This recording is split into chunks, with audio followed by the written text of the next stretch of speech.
Moi, je dirais que je suis classe moyenne, quoi. Je gagne pas des millions, mais j'ai pas de mal à boucler les fins de mois. Voilà, donc ça c'était l'exemple de ce qu'on ne verra pas du tout dans cette vidéo.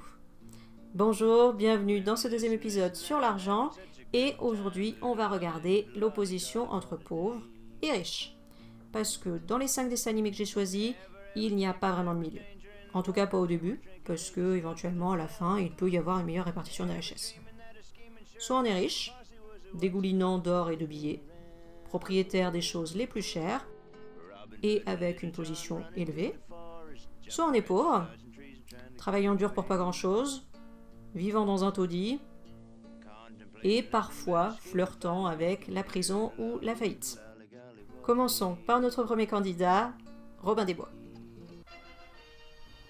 L'opposition est flagrante ici. Un riche, le prince Jean, des pauvres, les autres. Le prince n'a jamais assez d'argent. La première fois qu'il est montré au spectateur, c'est entouré de pièces d'or et en train de se réjouir du butin obtenu grâce à ses taxes. Les autres se privent de manger pour pouvoir offrir un malheureux cadeau d'anniversaire à l'un des leurs. Bobby, le lapin, reçoit un écu qu'il ne peut d'ailleurs pas conserver puisqu'on vient le lui prendre pour payer la taxe. Non mais allez là, voler les pauvres, c'est pas suffisant. Qu'est-ce qu'on pourrait faire comme scène bien poignante pour faire détester le prince Jean et le shérif de Nottingham qui récolte les taxes? Le vol d'un enfant pauvre? Le vol d'un enfant pauvre, représenté par un petit lapin tout mignon. Le vol d'un enfant pauvre, représenté par un lapin tout mignon, le jour de son anniversaire. Voilà, là on commence à arriver à quelque chose quand même. Et sinon, moi j'avais pensé qu'il pourrait prendre de l'argent à un blessé. Ou à un aveugle. Ah ça c'est l'esprit Disney. On met les deux, les trois, avec le lapin. Le prince Jean dort au milieu des gros sacs contenant son argent.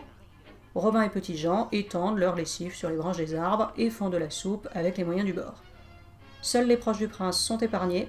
Le shérif de Nottingham, le serpent Sir Is, triste cire en français, qui sert de comptable et de conseiller, assez peu écouté d'ailleurs, et Belle Marianne, nièce du roi Richard. Par ailleurs, cette dernière n'approuve pas la politique du prince Jean et se situe dans le clan des moins fortunés. Enfin, elle danse avec eux, quoi.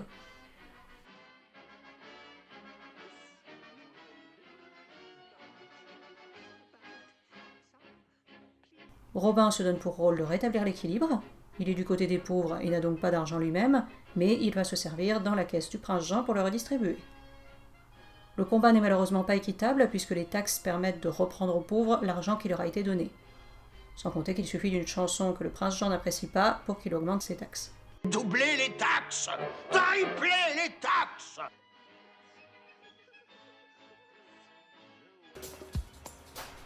Dans Oliver et compagnie, la richesse est représentée par deux figures très différentes. Sykes, le malfrat qui a prêté de l'argent à Fagin, et Jenny, la petite fille qui recueille Oliver. Le premier est une crapule qui ne recule devant rien pour récupérer son argent, menace et brutalité envers Fagin et ses chiens, chantage auquel il accepte de prêter la main, et enfin kidnapping d'un enfant. La deuxième se déplace en limousine et habite un manoir, mais n'a pas une once de méchanceté en elle. Dans Robin des Bois, la richesse est à peu près synonyme de vilainie, et la pauvreté de bonté. Non mais attends, Frère Tuck il attaque le shérif de Nottingham avec son gras du bite, c'est un vrai badass. Ici, le portrait est un peu plus nuancé. Fagin est un homme sans le sou qui cherche à tout prix à rembourser l'argent qu'il doit et fomente un projet consistant à soutirer de l'argent à l'un pour payer l'autre. Pour lui, semble-t-il, tous les riches sont les mêmes et il n'a pas de scrupule à rançonner quelqu'un dont la fortune lui semble infinie. Il adresse d'ailleurs la lettre de chantage à Mr. Very Rich.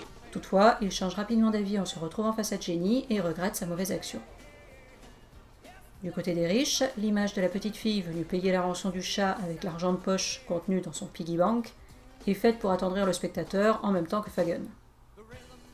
Rappelons tout de même que peu avant, elle a payé une médaille en or et un bol en argent avec gravure pour Oliver, qui aurait sans doute suffi au pauvre homme pour se loger et se nourrir décemment pendant un mois, sans oublier les promenades en calèche, en barque. Pour Sykes en revanche, pas de pitié, il est écrasé par un métro lors d'une course-poursuite avec les héros à travers la ville. C'est ça la morale du film? Écrasons notre créancier pour que nos dettes soient effacées et que nous puissions vivre tranquilles. Tiens d'ailleurs, ça me fait penser, rien à voir, hein, mais par rapport aux 10 euros que tu m'as prêté l'autre jour, Au début de l'animé, les vêtements de Tiana et de son amie Charlotte montrent avec autant d'évidence que l'avancée du tram dans des quartiers de plus en plus pauvres, la différence des milieux dans lesquels évoluent les fillettes. Elles écoutent les mêmes histoires, mais alors que l'une peut espérer épouser effectivement un prince comme dans un conte de fées grâce à l'argent qu'elle possède, l'autre ne peut que contempler l'écart qui la sépare du monde de la royauté.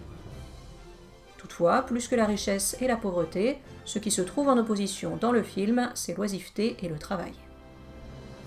Charlotte et Naveen sont tous deux issus de familles riches et n'ont besoin de rien faire d'autre de leur journée que de s'adonner à leurs activités favorites, chercher un prince à épouser pour Charlotte et faire de la musique tout en séduisant des femmes pour Naveen. On dirait pas comme ça, mais c'est crevant en fait. L'aide dont ils ont besoin, ils ne la cherchent pas en eux-mêmes, dans l'effort et le travail, mais à l'extérieur. Charlotte adresse des prières à une étoile pour qu'elle exauce son souhait d'un mariage princier, et Naveen a recours à la sorcellerie pour obtenir de l'argent. Pour Tiana au contraire, seul compte le travail, si dur soit-il. Bien qu'elle soit pauvre, elle ne réclame rien et ne compte que sur elle-même. La pauvreté triomphe ici totalement.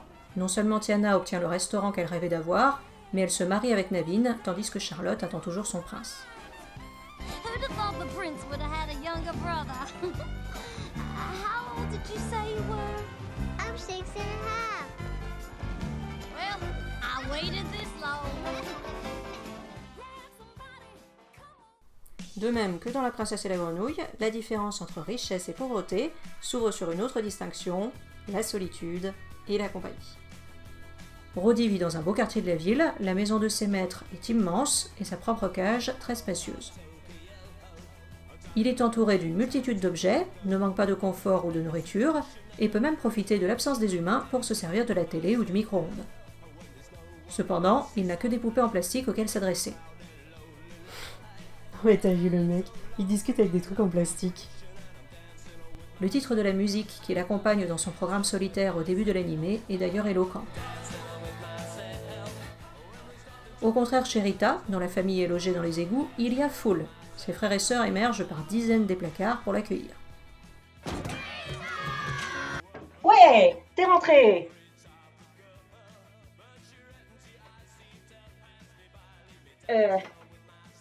Tu voudrais pas m'aider? Roddy mange seul du popcorn en regardant un film. Rita partage avec sa famille une soupe qui circule des uns aux autres en suivant l'oscillation de la maison bancale dans laquelle ils vivent. Arrivé par accident dans les égouts, Roddy s'y fait des ennemis et une récompense est alors offerte pour sa capture, mais Rita refuse de le livrer. Elle a passé un marché avec lui. We Malones never go back on our word. S'il manque d'argent, il ne manque pas d'honnêteté. Tout s'arrange finalement par l'union de la richesse avec la compagnie. Les pierres précieuses offertes par Roddy permettent à la famille de Rita de s'en sortir, et celle-ci accueille le jeune rat.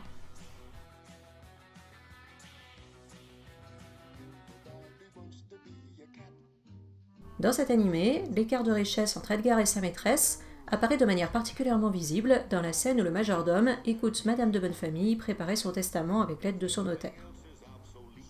Le logement du majordome se réduit à une pièce en soupente en haut de la maison de sa maîtresse. Edgar y a à peine la place de faire son repassage, et les murs comme l'ameublement sont visiblement dégradés. Heureusement, Edgar prend les choses en main. Avant la fin de la scène, sa chambre est réparée. Rien qu'avec le lit à baldaquin de Madame de Bonnefamille que l'on voit dans sa chambre, la mansarde serait remplie. La vieille dame a tant d'argent que les chats ont droit à un piano, des tableaux et de la peinture pour leur propre usage. Tiens, regarde ce que je t'ai acheté en faisant les courses. Une Switch et quelques jeux. Toutefois, Edgar remplit son rôle de majordome fidèlement et avec zèle. Il sert de cocher, s'occupe des chats sans s'énerver de leur facétie, propose son aide à Madame de Bonnefamille et va même jusqu'à porter le notaire Georges Hautecourt jusqu'à l'appartement de sa maîtresse.